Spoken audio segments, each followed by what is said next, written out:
guys and gals, welcome to another edition of Mr. GM Fan. Today, I've got some pretty good articles out of the Journal dated October 1951. And my one takeaway from this is, should I say progressive?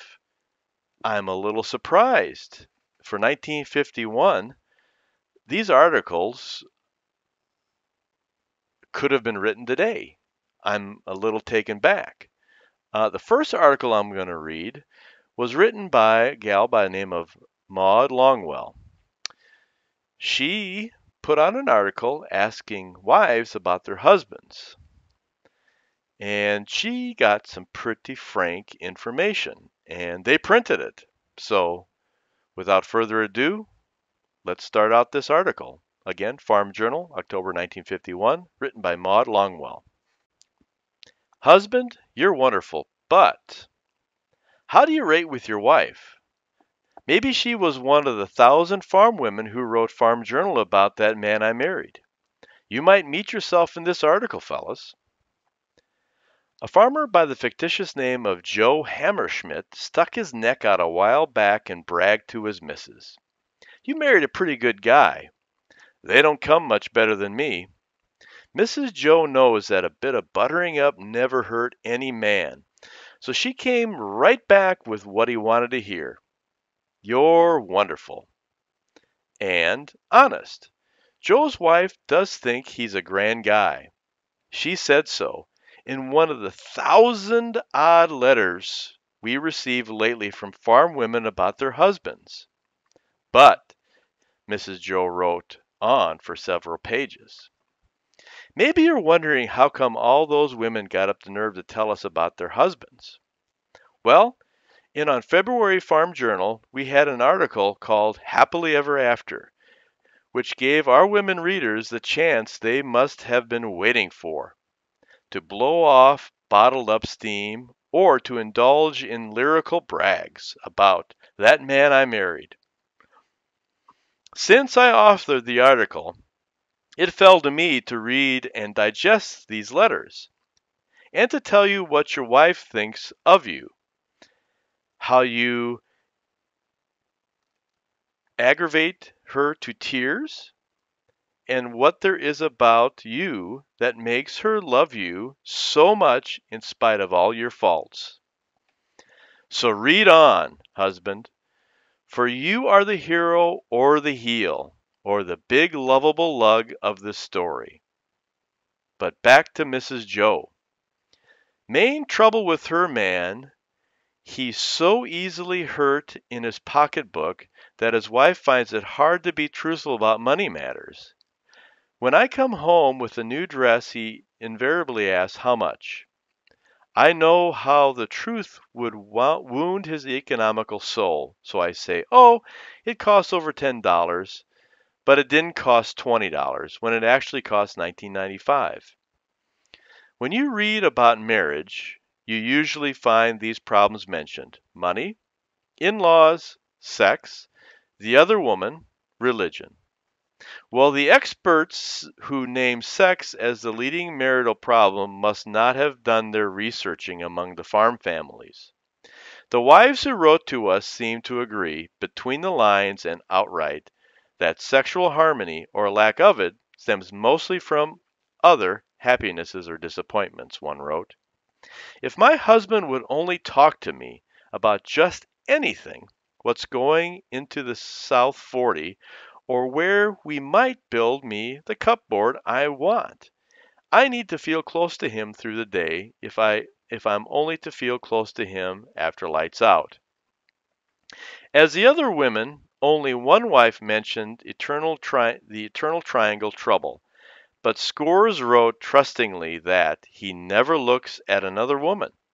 Money, though, it came up nearly all in all the letters. For example, John is a good provider, but he won't let me or the children have a cent to call our own. I have to ask him for every penny, tell him what I want for it, and give him back the change. But on the other side, we have a joint checking account. We talk over and decide together on the big purchases like farm or kitchen equipment. But the everyday spending, I'm my own judge. One happy wife wrote she handles all the money and keeps the farm, home, and accounts. Knowing what we have to spend makes me lean over backwards not to spend foolishly. In-law trouble came up rather less than I expected. Still, being always nice to my folks gave dozens of husbands top rating, while others went to the bottom of the class because we never go any place except to see his relatives. Some wives complain that he never does a thing without consulting his folks. I feel so left out. Religion. Many a wife who thought her husband near perfect in other respects confessed to deep disappointment because he won't go to church. Others express pride in husbands who do go to church regularly. Seek divine guidance in daily life. Lead in church and community affairs. Take the children to Sunday school. It's those little things that count. That is a direct quote from about half of our letters. If you are the husband who seeks his wife's face across a room full of people to give her a glance of appreciation or exchange a silent chuckle, she isn't so likely to gripe if you can't afford a new rug. Making good on little things is a mighty inexpensive way to let your wife know she's making good as a woman in your life. Letting her down in important small matters makes her feel unloved and unappreciated.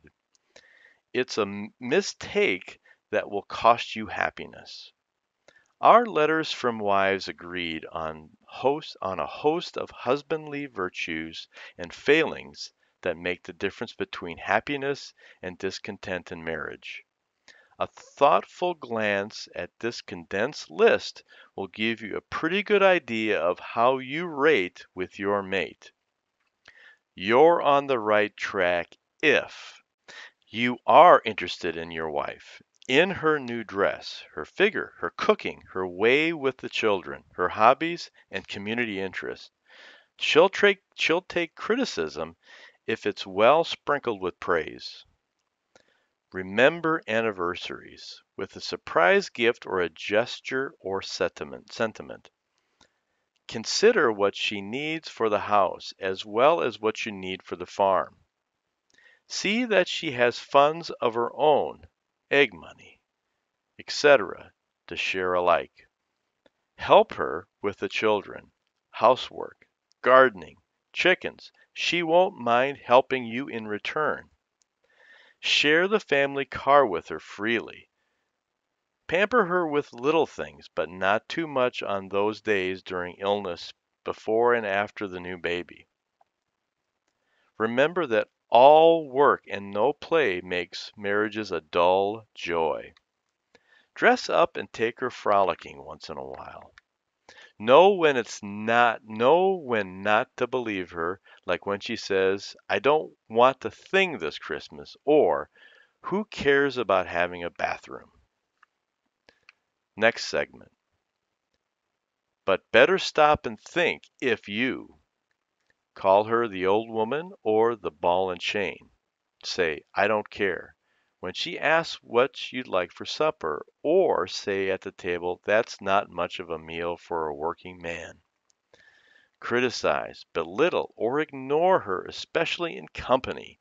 All bad. When you kill her with pride, you kill her with love. Holler instead of helping when she disciplines the children. Have a careless habit that irritates her. Do you play cyclone with papers, tools, clothes as you go through the house? Ignore ashtrays, wade across the floor in muddy boots, just half wash your face and hands. It's work to launder a grease-stained towel. Persist in a habit she hates. Do you gulp, smack your food, chew tobacco, smoke, or drink to excess? Use off-color cuss words or tell off-color jokes? Neglect to shave, bathe, and change clothes. How about deodorant? A number of wives complain bitterly of her husband who smells, or who sleep in their daytime underwear. Now, maybe you're thinking, but my wife doesn't mind those things. Well, it's just as true that wives differ in their tastes as that husbands differ in their behavior. A husbandly trait that kills the stars in one of those gals' eyes may fail even to dim the light that shines in another. Take that matter of teasing and tormenting. Some wives loathe it. Others really disapprove of it. So perhaps my most important advice gleaned from your letters is to study that woman you wooed into saying I do. Study her at least as much as you do other hard to predict things like the weather and the baseball scores. The best way to do this is to listen with interest when she wants to confide in you. Then she'll be glad to lend an ear to your important matters. That's how women feel about the men who married them. We thought you'd like to know, and if you'd like to get even with that female for telling on you, I'd be more than willing to read a passel of letters from husbands about wives. The second article I'm going to read for you is called Freedom First, Peace Second. It's written by Ruth Buxton Sayre, October, Farm Journal, 1951. So many times I have thought how thankful I can be that my grandfather Buxton, 100 years ago, decided to set out for that strange new land, America, because there is an American way and freedom has produced it. What are some things which that freedom has made possible? Well, for one thing, we have a spirit to get things done. When we are faced with a problem, we say, well, what can we do about it? And we do something soon. For us, the impossible only takes a little longer than the possible. Believe me, it's not that way everywhere. In many parts of the world, people seem so resigned to things the way they are. It's hard for an American to understand how they can go along so patiently, so hopelessly. Our American spirit, I believe, comes from being able to make free choices. We can decide how to spend our money, where to go into business, what business to go into. We can choose what kind of house we want to build, how big, how many windows, to whom we want to sell our wheat and cotton, and how and when. Such free choice of millions of people is more likely to bring the right answer that best of planned economies, in which a few men, no smarter than anyone else, make the decision for the many. We have been free in this country for so many generations that I'm afraid we take it for granted. When you stop valuing something, you're in danger of losing it. As I look at us through the eyes of far places and far people, I decided that another thing that holds us together so firmly is our belief in free education for everyone. It seemed to get our forefathers that the way to get ahead is to get education, and they wanted everybody to get ahead, not just a favored few. This is one thing we all have in common and believe in together. It's part of our belief that every person is important and worth educating. This makes freedom of thought. We couldn't have American democracy without it. We take part in an educational system. In New Zealand and Australia, there are local parent advisory committees, but their main contribution seemed to be to see the public buildings are kept clean. Our public education is not handed us on a platter by the state. We have to say in our local affairs That, to me, is part of the peace with individual freedom. Our ancestors came to this country from lands where people were divided into classes, and only those at the top had a chance. An ECA team visiting, visiting us from France recently observed, in the United States, everybody has a future. That is not true everywhere. It may not, unfortunately, be true for every last person here, but at least we came closer to it than any other people. The peasant woman in Germany or the island of Cyprus, for instance, has very little chance to move out of her class, to be anything else all her life except a peasant woman. In fact, of all the world's women, American women have the most freedom of individual choice. What to do with their lives, what to buy, what to read, what to do with their time, what to think. Since I am a woman, I am doubly thankful to live on a farm in Warren County, Iowa, USA, for over here women are people. Our opinions and advice and counsel are welcomed, not only by our husbands, but also by our communities, our organizations, our government. We can know indeed, we are urged to know what goes on in the world. We can think and talk about and do something about our problems outside of our kitchens. It is not so in very many countries. I am thankful for this freedom for women.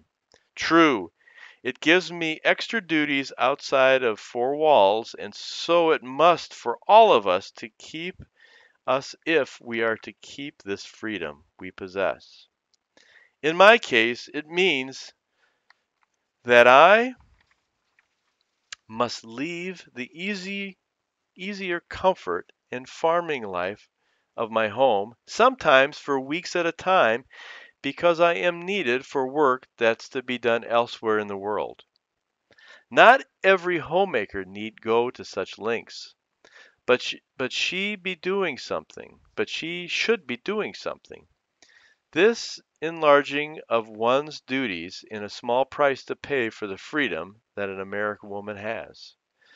Because free men have an incentive to produce and to do competitively, we have an amazing lot of creature comforts. These help make it possible for a homemaker to be free of long hours of tiring and tiresome work. I, for one, don't want to live without a furnace, convenient kitchen, running water, my electric equipment. You want these things, too. They are a part of our standard of living.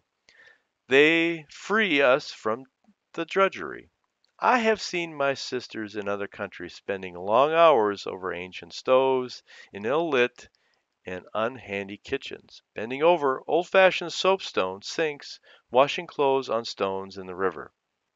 Many other countries could have more comforts of their life too, if their people were free to produce what they wanted to, and of course, if they wanted these things in the first place. And here I would like to say this. We Americans must learn that because we have these things, not all other people necessarily want them to. Because we believe in freedom of choice, we cannot expect to impose our ideas of good standard of living on others.